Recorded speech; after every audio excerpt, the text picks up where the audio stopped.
čia sparnuočiai kražantę liuojant išvydo.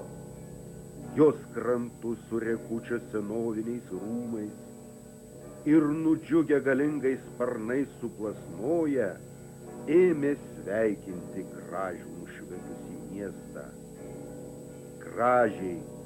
Kražiai skambėjo krūmynai ir uolos. Kražiai suriko tyroji kražantė, o jos aidą miškai į tolybes nurito.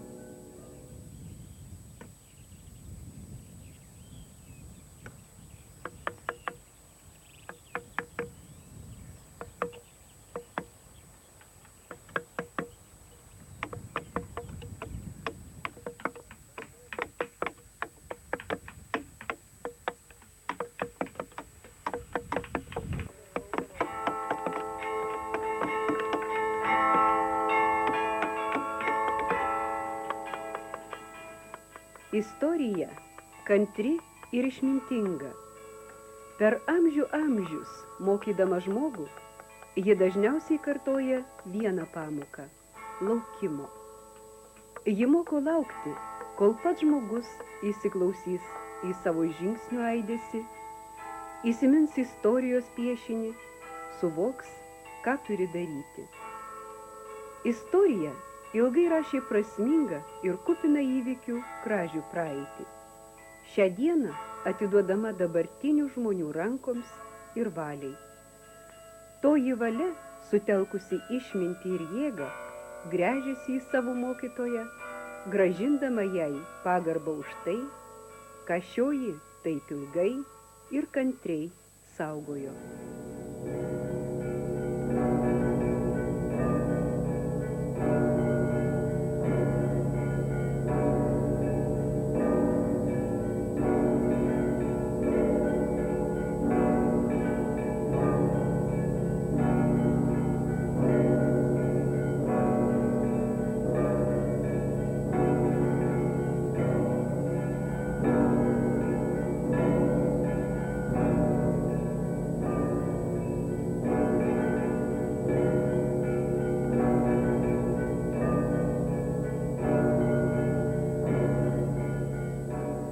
2003 metai, rugpjūčio 16.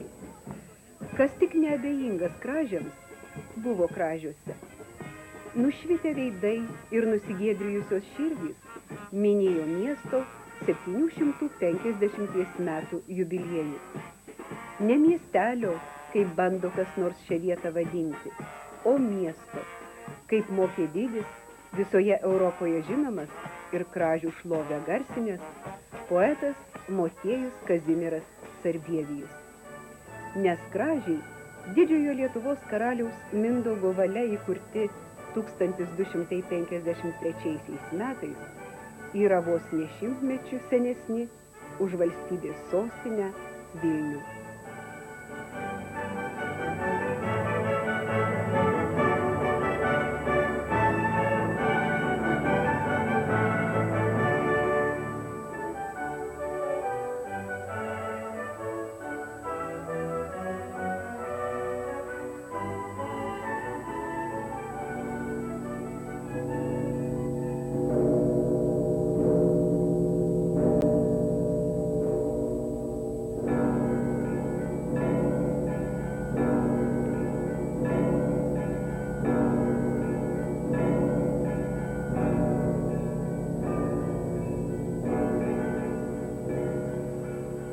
Lietuva yra miškuose. Kirskit miškus. Iškirsit miškus, nebebus Lietuvos. Kirskit. Iš giliausios pagonybės aidi deivės medeinės įspėjimas. Ne tik Žemaitijai, bet visai Lietuvai. Gyvas jis šventajame Medžiokalnio ąžuolyne, kur tryško šventas šaltinis, kūrenosi šventoji ugnis. Kartų kartos nuo šio kalno žvelgė į čia tyvuliavusi Dausyno ežerą, kepurėtas žemaitiškas sodybas, netoli stūksantį piliakalnį, sauganti atgarsius apie Žemaitijos kunigaikštį Vykintą. Medžiokalnyje poilsiaudavo ir mėgaudavosi ramybę karaliai, dvariškiai, kunigai ir kunigaikščiai, gimnazistai ir paprasti žmonės. Visų laikų kartos senųjų medžių prieglobstyje rasdavo atgaivą ir įkvėpimą.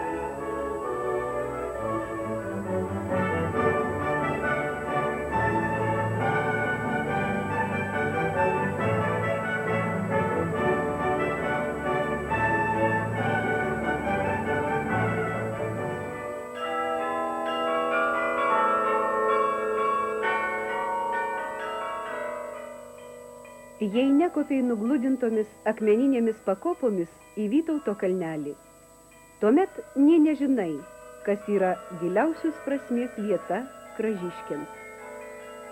Čia pagoniškųjų pradų ir krikščioniškojo įkvėpimo širdis.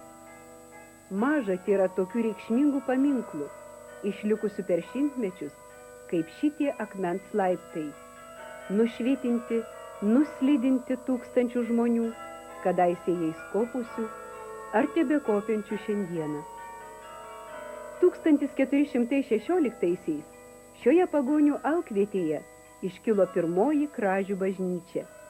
Drąsių ir karingų kražiškių pavadinta Švento Mykolo Archangelo, karių ir riterių, dangaus galybių kunigaikščio, kovojančio už tiesą ir teisingumą vardu. Bažnyčią Lietuvos didžiojo kunigaikščio Vytauto įsakymu pastatė žemaičių seniūnas Mykolas Kęsgaila.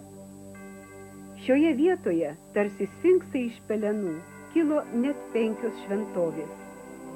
Viena už kitą gražesnės, puošnesnės ir turtingesnės, tarnavusios Dievo garbiai, žmonių sielų naudai ir kražių šloviai.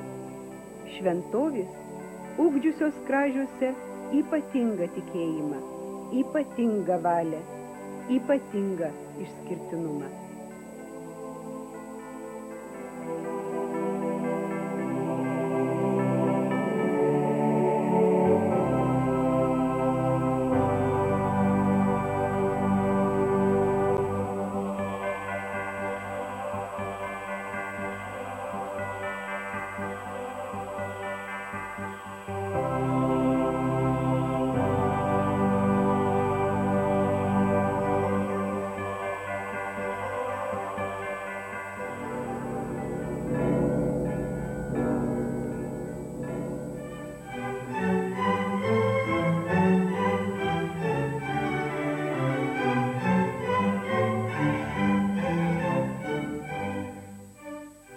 Kražiai, kaip retas kuris tokio dydžio Lietuvos miestas, turi ką branginti, dėl ko džiaugtis ir kuo didžiuotis. Jie turi gilias savo istorijos, kultūros šaknis. Kražių žemė, svarbiai Žemaitijos gynybos grandžiai, žemaičių bajorų centrui, religiniam Žemaitijos židiniui, buvo lemta išskirtinė teisė, giliai išmintimi šviesti ne tik žemaičiams, bet ir visai Lietuvai. 17 amžiaus pradžioje katalikų ir protestantų kova iškėlė švietimo būtinumą ir 1614-aisiais Kražiuose, Žemaitijos sostinėje, jėzuitų misija įkūrė kolegiją, aukštąją mokyklą ir religinį katalikų bažnyčios atramos centrą, su gražiausia žemaičiuose 12 altorių bažnyčia.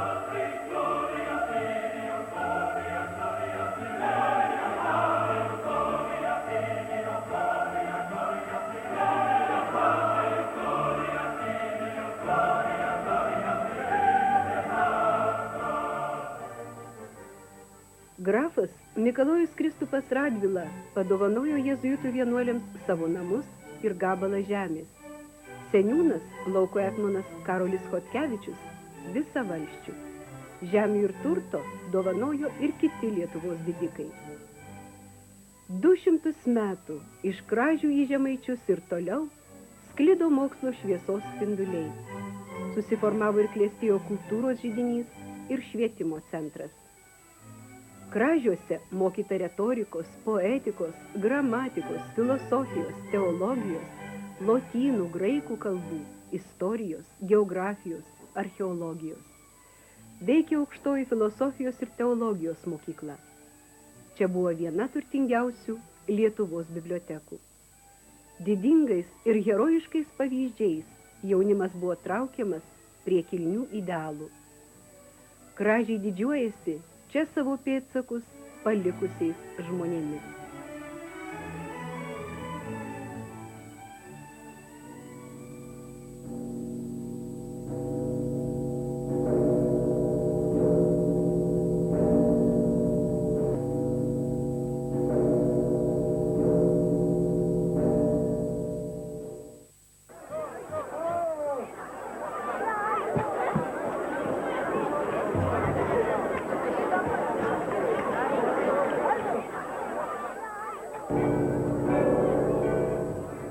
Turėkitės, mano vaikai, turėkite savo tikėjimo, nors jūs ir visus išmuš.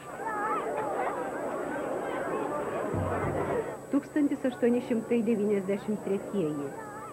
Kruvinieji Kražių metai, kai kražiškiai savo krauju ir begaliniu tikėjimu atgynė savo šventovę, baltąją gulbę, seselių benediktinių čia įkurtąją, visuomet apgaubta mielaširdystės ir dvasingumo aura. Kražių ir Kražių apylinkių tikintieji manė gerumu ir prašymais atkovoti bažnyčią iš rusų caro pakalikų, tuo metu uždarinėjusių ir griovusių Lietuvos šventovės. Bet jiems teko didžiai nusivilti. Nematydami kitokios išeities, jie griebėsi spragilų, šakių ir dalgių. Savo kūnai stojo prieš kazokų kardus ir nagaikas.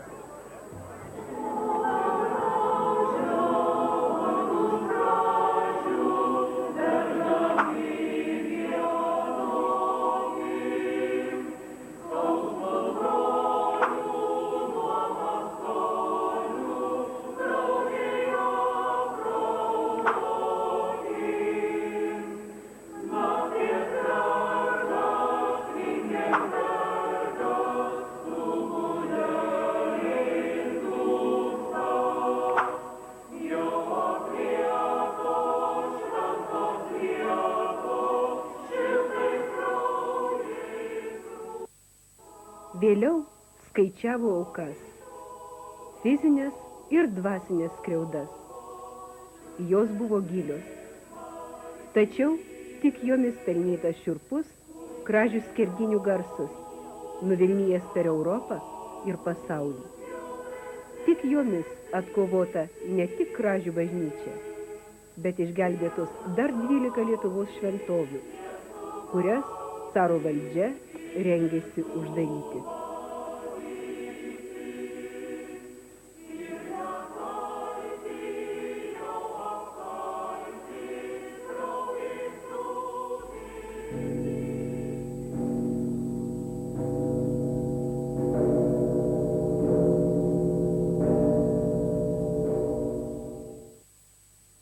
Trumpai perbėgę Kražių šimtmečius, čia surasime kryžiuočių, kazokų, kalmukų ir kitokių priešų negailestingai čaižytą ir kapotą Kražių miesto kūną bei dvasią. Kentėjusius ne tik priespaudą ir pavojus, bet pakėlusius ir daugybę gaisrų, marų epidemijų. Gelbstintis nuo jų, maldauta aukščiausiai užtarimo, melsta globėjų. Šventas Rokas, gimęs tame pačiame amžiuje kaip ir Kražiai, gyvenęs pasišventusi gyvenimą kitiems ir po mirties tapęs šventuoju, Kražiuose yra ypatingai garbinamas. Nes gilių kražiškių įsitikinimu, tik jis sustabdęs čia siautėjusi mara. Švento Roko, stebuklingo ligonių globėjo atlaidai, seniausias ir giliausias tradicijas turinti Kražių parapijos šventė, kurioje Švento Roko meldžiama sveikatos ir užtarimo. Į atlaidus atvyksta maldininkai bei ligoniai iš visos Lietuvos.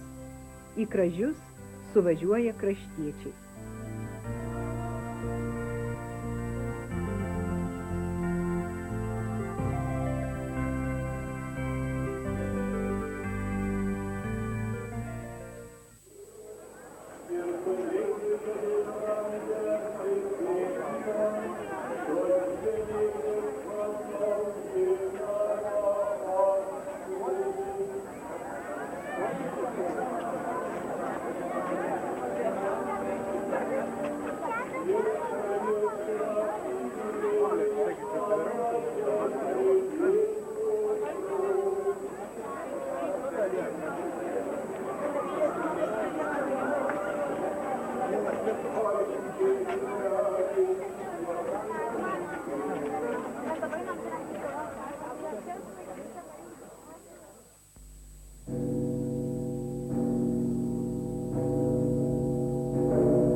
Reikia ateiti prie šaltinio, kurio tyrosios versmės gaivintų ir keltų dvasią.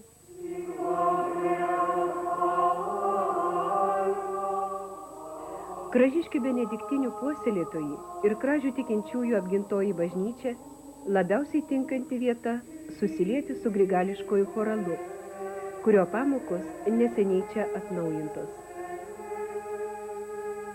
Atfontės, prie šaltinio. Tokia grigališkojo choralo ir bažnyčios tradicijų studijų savaitė jau kasmet sušaukia į Kražius tuos, kam tai brangu, artima, ypatinga. Ateinančius čia su viltimi, kad Kražiai ilgainiui atgaus Žemaitijos dvasinės kultūros centro vardą, nes jau dabar sėkmingai dalyvauja dviejose tarptautiniuose Europos tarybos maršrutuose – Baroko kelias Lietuvoje ir Lietuvos vienuolynai.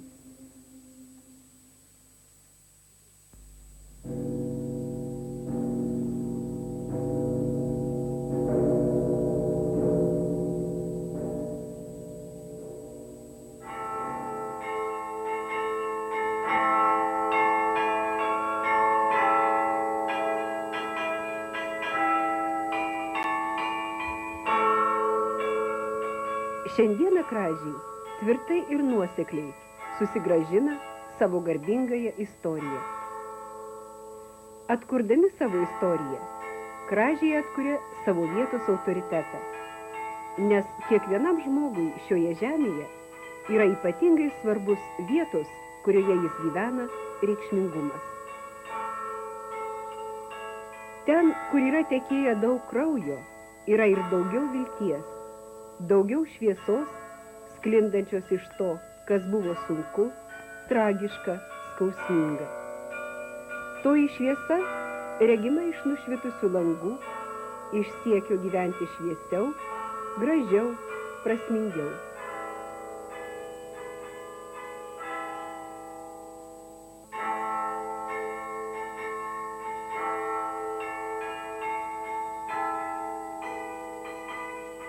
Kražiai yra išskirtinė Žemaitijos ir išskirtinė Lietuvos vieta.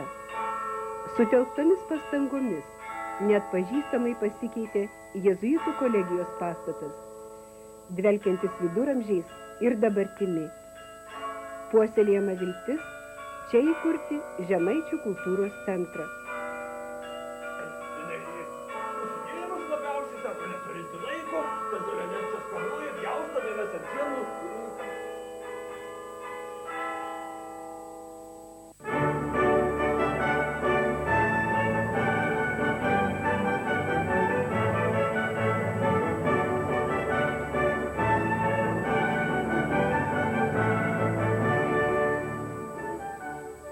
Ruošdamiesi gyvenimui, kuriame visuomet turėsime ką saugoti ir ginti, galvokime apie kražius, apie šviesą, kuri ir toliau turėtų iš čia sklisti.